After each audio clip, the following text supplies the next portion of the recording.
Hey everyone, welcome to another episode of Real Talk where we simply just keep things real. My name is Robin, and today we're actually going to be talking about something that may be a little bit difficult for some individuals. So I want to give you a heads up to take care of yourself first, take some breaks if you need to, and practice some self care. I'm going to put a trigger warning ahead of time where we're going to be talking about sexual assault. So, this month of April is actually Sexual Assault Awareness Month. And I haven't really posted or done anything compared to last year. And I actually don't necessarily know why. Maybe it is because it was all supposed to lead down to this one moment. Um, but I read something today and it fired me up. I said, this is a real talk session. But I said, you know what? I don't want to come on here fired up.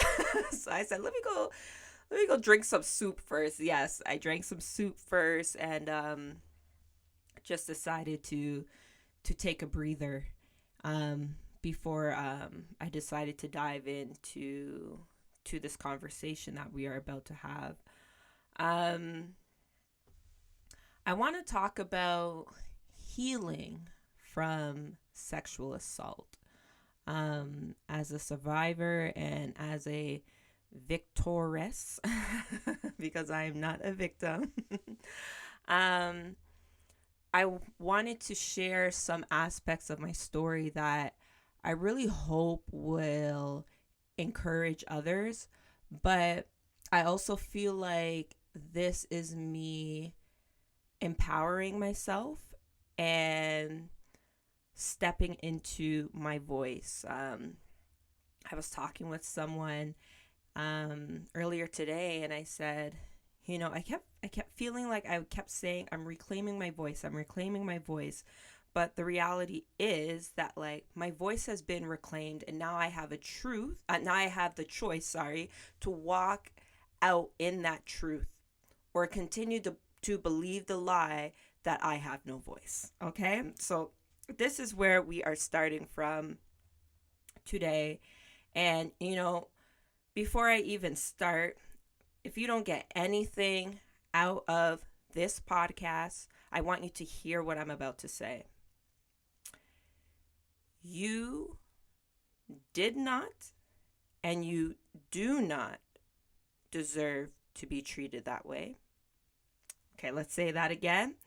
You did not and you do not deserve to be treated that way, and you deserve respect. Ah, the journey of learning how to respect myself has been an interesting one, and to be quite honest, it's just something that I recently stepped into. Um, when you have experienced different traumas where you were unable to defend yourself, when you were unable to speak up in that moment, or you were unable to get back those moments that you lost. When you speak your truth and community members and family members and friends and whoever it is wants to denounce it or look at you like you're crazy or continue to bring up your past in situations, aka projecting, um, it can be hard to respect yourself. And it's crazy because I thought that I respected myself until it got to a point where it wasn't compassion fatigue, it wasn't burnout. It was like I had nothing left of me because I was allowing for a lot of people to take from me, and I was allowing people to have access to me who didn't deserve to have access to me. And without even realizing it, I was allowing people, including friends, to treat me however. I didn't know, okay, what are my values? I didn't know, okay, what is okay and what's not okay. And that all stemmed from the wound of sexual assault, from that wound, of that experience of not understanding what was right and what was wrong. And now that playing out, throughout my relationships. And actually, there is something that I wanted to read. So I'm just going to see if I'm able to pause this really quick and come back. Just 1 second. Okay.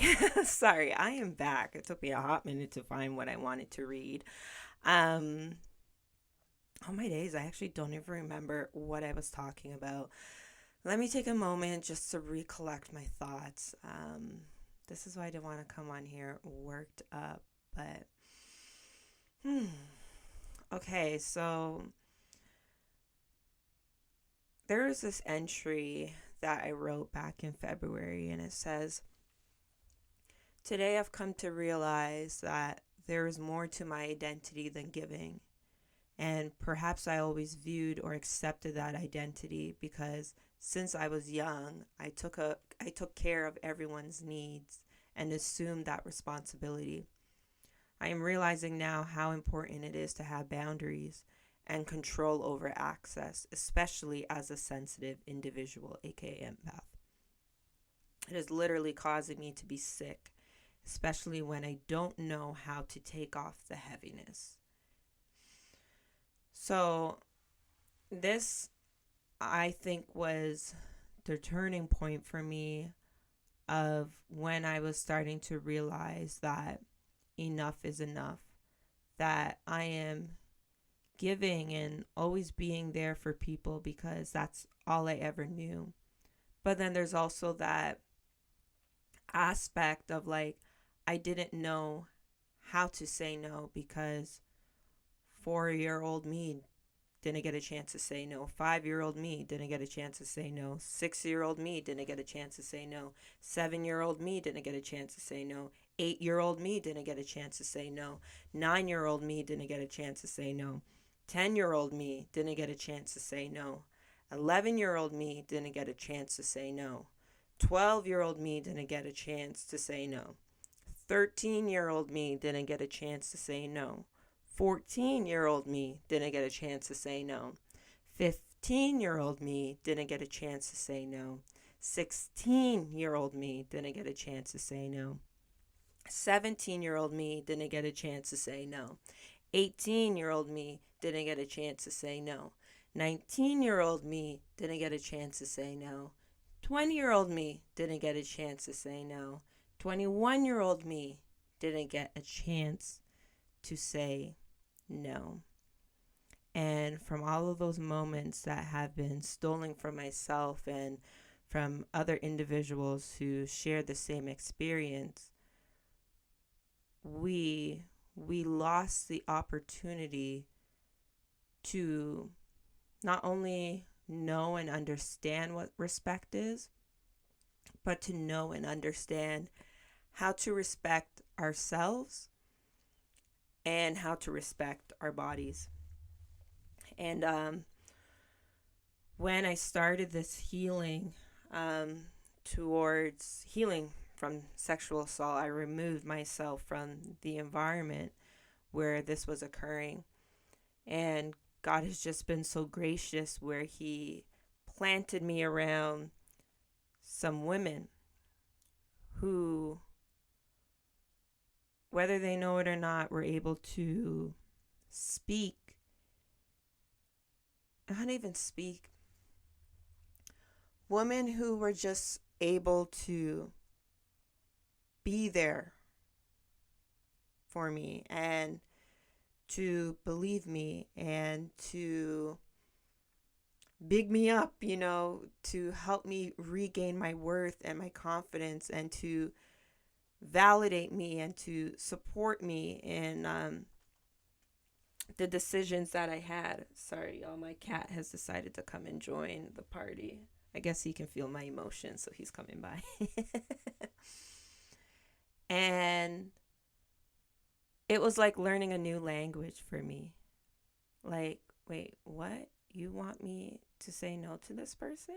What do you mean? I cannot say no to this person. Like, what? Like, wait, what? You mean that I am able to do this? Wait, you mean what occurred or what happened to me was not okay? What? What? And it was just like a news flash. And I started to learn how to respect myself. And I entered into a relationship that really was almost like now the practicum. Like, okay, you have learned all this stuff. Now it's time to put it into action. And it took me 3 months to be like, boy, get out of here. Because I said, first and foremost, I'm a daughter of God. And secondly, I deserve respect. And respect is going to look different for each person. But for me, it was that you are going to be kind to me. You are going to honor my values. And you are not going to speak down on me or project. Project meaning these are issues that are going on inside of you that you don't want to deal with. So you are placing it out on me to make it seem like you're perfect. And so that was kind of like my real first time of like, okay, this is what it feels like to respect myself and to say no. And it was uncomfortable as hell. And then I entered into a community where I found myself back into that giving position. I always tell people, oh my gosh, my heart is my greatest strength and it's my greatest weakness, because some things I just don't know how to turn a blind eye to, and hence why I'm in the social worker sector.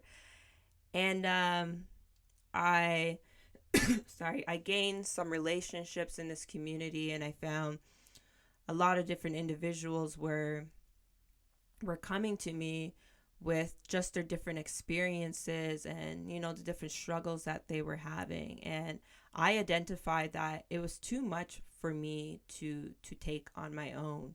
I was trying to do little activities with the community and stuff just to promote some joy or create an environment, an atmosphere of joy. But I had to realize that like I can't take this all on as a person. So I went to one of the leaders at the time of that community and I just expressed, hey, I'm a bit concerned of the well-being and the health of some people in this community. And, how can we work together to address this? Lord have mercy. I will tell me. I will tell me. Hey, for say that. My God. Me say one pizza. And this person was very rude to me. And the old me, who had no respect for myself, would have shied down and been like, okay, I accept what you were speaking over me as truth. But because I was in that era of learning, you deserve respect. It is okay to say no. It is okay to, set boundaries. It's funny. The other day I was watching a TikTok and somebody said, boundaries without repercussions are simply suggestions. And I said, Lord have mercy. And an individual I really respect here where I live, I said, Robin, anybody who has a problem with the boundaries that you put in place, they're unhealthy, because healthy people respect boundaries. And so this is what I mean, y'all. Like, God put some powerful women in my life to stand beside me and say, hell no, and hell no again. And that's what I did. I said to this person, I'm not going to relay what I said, but I'll basically tell you what I felt like saying. I felt like saying, hell no. But I created a boundary where I said, you don't get to talk to me like this. And I just continued to repeat what my intentions were. And I denied access into my life from that person because, again, I deserve respect. And in this journey of my life where I am relearning to love myself and I'm relearning to understand that I have a voice, I don't want anybody up in my circle who wants to come and try and get in the way of that. And so, the journey has continued, and there have been other spaces where I've had to leave or let go, and there's been other friendships that I had to let go of, and they were hard. But at the end of the day, I had to sit down and say, do I feel respected? Do I feel valued? Is this person in line with what I consider to be safe? You hear what I'm saying? And what was so interesting, and I guess this is what really fires me up, is that I found when I was starting to become more confident in saying, no, I deserve respect. I deserve respect.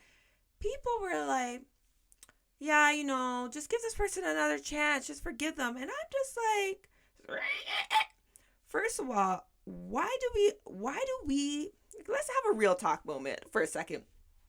Why do we think forgiveness means allowing that person to regain access to you?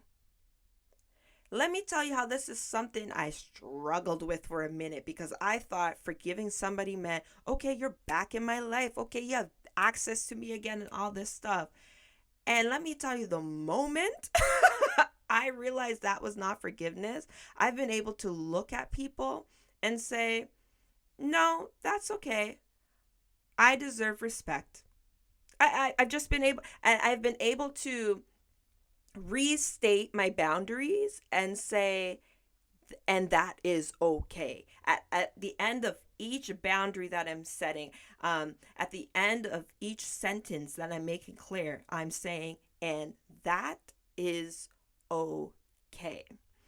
Um, oh boy, this is a long episode, but we're gonna roll with it. I remember there was another time where I saw it as a teaching opportunity for some young girls who really look up to me, and they were wondering, Robin, why are you upset? So I explained to them. I said, do you know what respect is?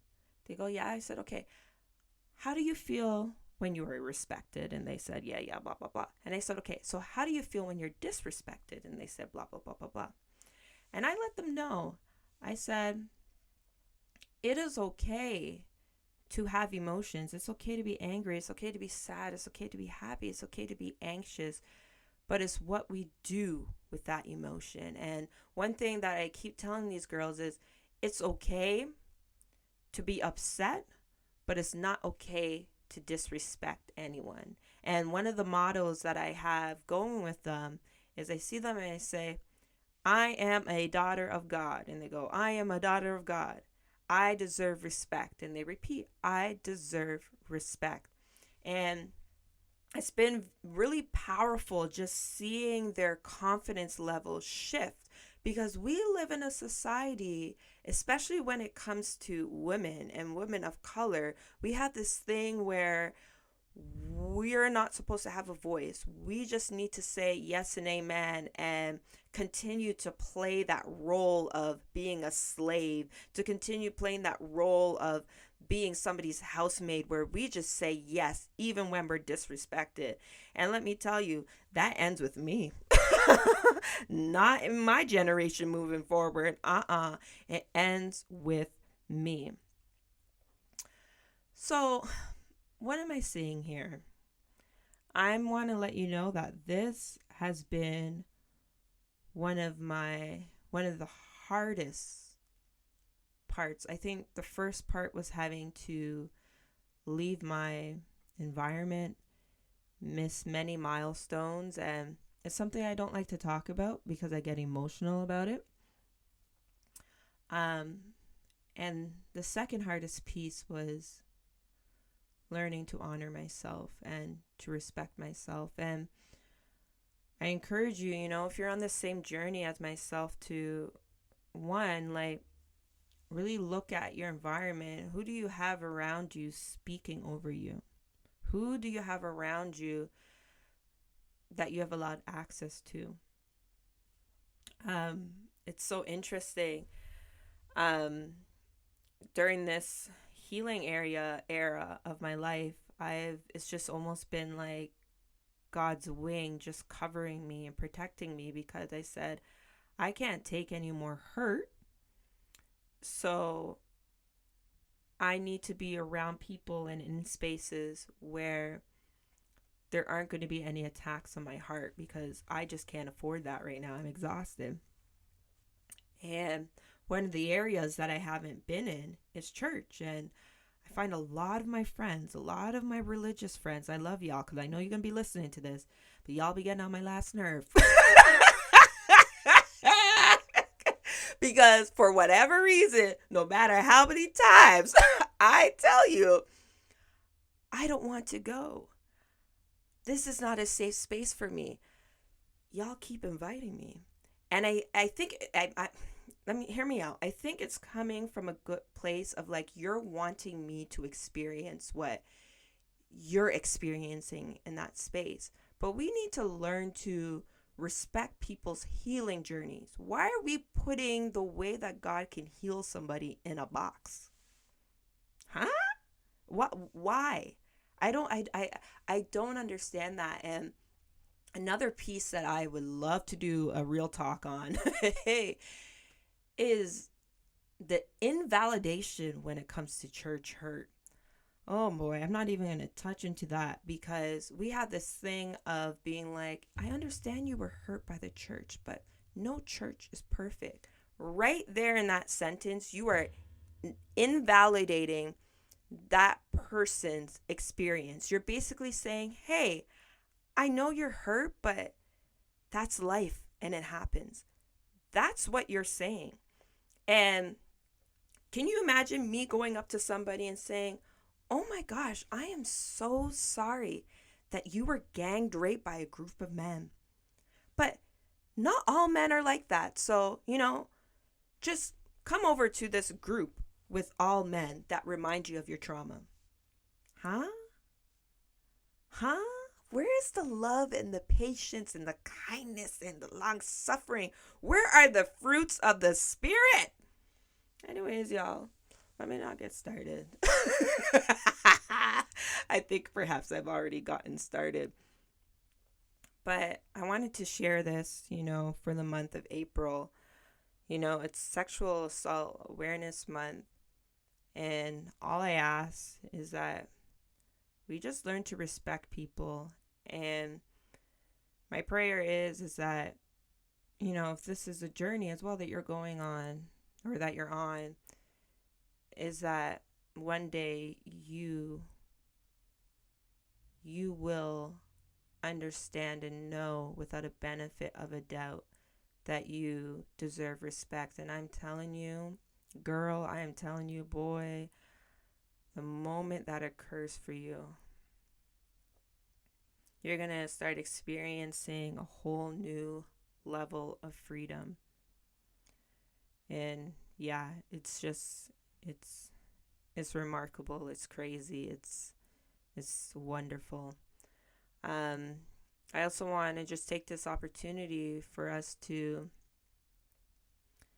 when we see something that's not right, to speak out. I am so sick and tired of seeing articles saying indecent exposure or child assaulted by teacher. Why does the headline say that? Say individual was stalking females on the trail, pulled down their pants and expose their genitals and start, you know what I'm saying? Like, I'm not trying to be too triggering, like, because I feel like we're not understanding the evilness behind these attacks. Last year, a lot of people were on my case because I put, what's his name? I can't remember his name. He runs some news thing in Toronto, the black guy. I put him in his spot because he had the audacity to do it in April. He kept posting this thing about a guy who was, quote unquote, in indecent exposure to a woman on an airplane, and everybody was laughing all this stuff, and I'm like, why are we laughing at sexual assault? Why are we laughing at an individual who felt they had the audacity to sit beside a woman and start to relieve themselves beside her? Why are we laughing at that? So, this is the issue that I have. Oh boy, we're almost at 30 minutes. Oh boy. This is the issue that I have. And, for the love of God, leaders, stop the foolishness. Stop allowing these predators to operate in your circles. Family, for the love of God, stop the foolishness. Stop having these uncles and fathers and all this stuff. Pray on the vulnerable in your family, and then y'all don't talk about it. You have no idea. You have no idea how much your silence is killing people. Do you know that your silence is actually contributing to a genocide right now? Do you know how many youth would still be here if you just believed them? If you I seen too much in my field. I seen too much in my field. I seen too much. Do you know how many youth would be here if you just exercise your duty to report? Do you know how many youth? Do you know how many females? Do you know how many males, mothers, fathers would still be here? Okay. Another issue that I have is there's this huge thing going on saying it's a pedophilia spirit that's taking up the young people them, and it's causing them to be changing their genders and blah blah blah blah blah. What I find so interesting about this whole topic is that y'all spend so much time praying about people's sexuality and stuff. You're not out here praying against the pedophiles that are all up in your atmosphere and in your environment. Carl, sit down. Have a seat, Carl. Y'all are up here killing people, shooting them up, saying, "Bun fire for your body, man, bun." And y'all just have your rapists all up in the pulpit chatting. You have your rapists living all up in your home. Make it make sense. Make it make sense. Anywho, to the younger version of me, I know there's a lot of girls out there right now who are the younger version of me. Y'all bad as hell up in school. Getting suspended every second. Oh my gosh, with your blue mascara on. Actually, if this was back in the day, I probably would have, my lace front with my edges all under control. But, back in the day, it was just dark and lovely in the pink lotion. But Carl, man, Carl, not today. Not at the important part. Stop. To the young girl, I want you to know that no one ever has the right to disrespect you and your body. No one has a right to continue when you have said no. No one has the right. You deserve love. You deserve safety. And you deserve kindness. And the journey is going to be hard, but God's going to bring some people into your life that are going to help make it easier, and they're going to love you, and they're going to help you. They're going to help you see and become everything that God has destined you to be. Young girl, I want you to know that it's not your fault. And the reason why people never protected you and continue to show a blind eye is because they have their own issues. And that's not on you. And you are not responsible to carry other people's guilt. But know so much today that you are loved and that I love you. All right, guys. Thank you so much for listening in. And I'm going to leave you with a little song. Ciao, ciao.